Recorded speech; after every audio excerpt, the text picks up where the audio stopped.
پہلا سوال ہے رمضان اور زکوٰۃ کا کیا تعلق ہے؟ خوب سمجھ لو، رمضان کا زکوٰۃ سے براہ راست کوئی تعلق نہیں ہے۔ جب آپ صاحب نصاب ہوئے تھے نا، 52.5 تولے چاندی کے برابر مال آیا تھا آپ کے پاس، سونا، چاندی، مال تجارت، نقدی، یہ 4 چیزیں جس دن آپ کے پاس آ گئیں، کتنی؟ جتنے میں 52.5 تولہ چاندی آتی ہے، تو آپ پر لازم تھا کہ اپنی وہ اسلامی تاریخ آپ محفوظ کر لیتے۔ 5 محرم کو آئیں یہ چیزیں، تو 5 محرم ڈیٹ محفوظ کر لی، اگلے سال 5 محرم کو آپ کا زکوٰۃ کا حساب ہوگا۔ سمجھتے ہو؟ پھر دے بے شک بعد میں دو، پہلے دو، وہ آپ کی مرضی۔ زکوٰۃ کا نصاب کیا ہے؟ مال تجارت کی تعریف کیا ہے؟ سونا، چاندی، مال تجارت، نقدی، کیش رقم جسے کہتے ہیں، 4 چیزیں جس کے پاس 52.5 تولہ چاندی کے برابر ہوں۔ 52.5 تولہ چاندی کے ریٹ کیا چل رہے ہیں مجھے نہیں معلوم، اوپر نیچے اتنے ہو رہے ہیں، شاید 90,000 1 لاکھ روپے تک چل رہے ہیں شاید۔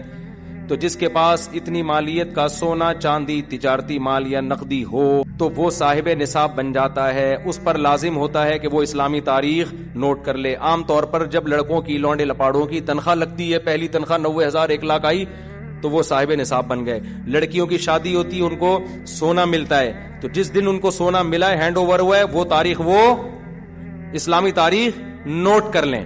سمجھ میں آ رہی ہے بات؟ پھر ہر سال اسی تاریخ کے حساب سے زکوٰۃ دیا کریں۔ مال تجارت کی تعریف کیا ہے؟ مال تجارت اس مال کو کہتے ہیں جو بیچنے کے لیے خریدا ہو اور اب تک بیچنے کی نیت باقی ہو۔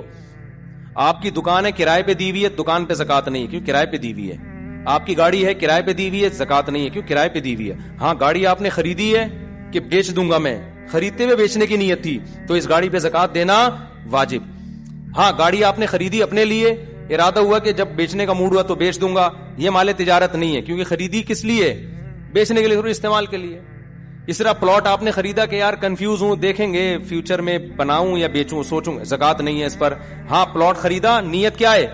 بیچوں گا، اس پہ زکوٰۃ واجب ہے۔ زکوٰۃ کن لوگوں کو دی جا سکتی ہے؟ زکوٰۃ ان لوگوں کو دی جا سکتی ہے، اتنا کافی ہے۔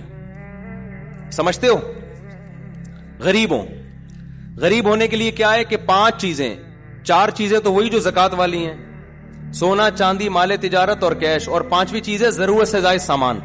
ایک آدمی کے پاس ضرورت سے زائد سامان ہے، ضرورت سے زائد سامان اس کہتے ہیں پورے سال استعمال ہی نہیں ہو رہا۔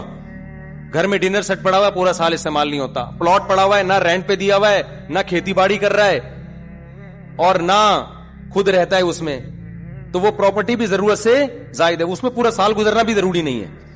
تو جس کے پاس اس طرح کی پراپرٹی ہو جو استعمال میں نہ آتی ہو، یا سونا، چاندی، مال تجارت اور نقدی اس کے پاس 52.5 تولہ چاندی کے برابر ہو، یا 5 چیزوں کا مجموعہ 52.5 تولہ چاندی کے برابر ہو، تو ایسے آدمی کو زکوٰۃ دینا جائز نہیں ہے۔